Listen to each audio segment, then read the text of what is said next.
Quand Dieu se mit en tête de créer le monde, il commença par faire jaillir la lumière.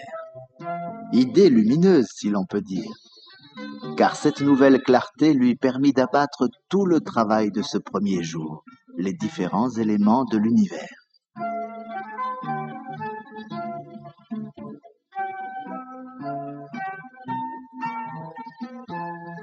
Ayant pétri 3 grosses boules, Dieu leur dit en les regardant d'un air satisfait: « Toi la terre, toi la lune et toi le soleil, sachez qu'un destin exceptionnel vous attend. Ayez juste un peu de patience. » Le deuxième jour, la terre et le soleil firent bien quelques rêves et projets en regardant Dieu déployer le ciel, mais attendirent calmement la suite des événements.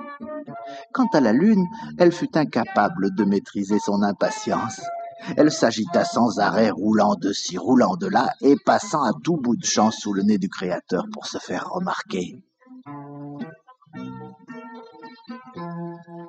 Quelle ne fut pas sa déception quand au matin du 3e jour, la lune vit l'Éternel saisir la terre, et pas elle dans ses mains fécondes. L'air maussade et rechigné, elle alla bouder dans un coin, s'intéressant à peine à la nouvelle toilette de la terre.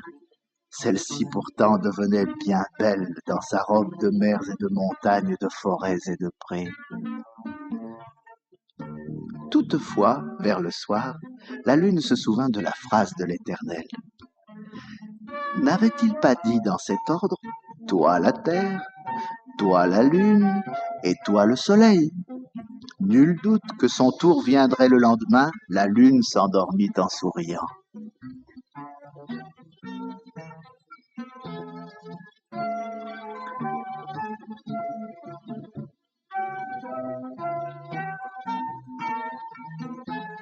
Le 4e jour, elle se réveilla donc, toute fraîche et pleine d'entrain, dans cet état de grâce qui, pensait-elle, précède les couronnements.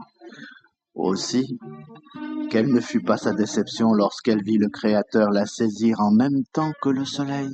« Je vais vous placer dans l'espace céleste, dit l'Éternel aux 2 sphères, et vous éclairerez la terre, toi soleil pour régner le jour, toi lune pour régner la nuit. »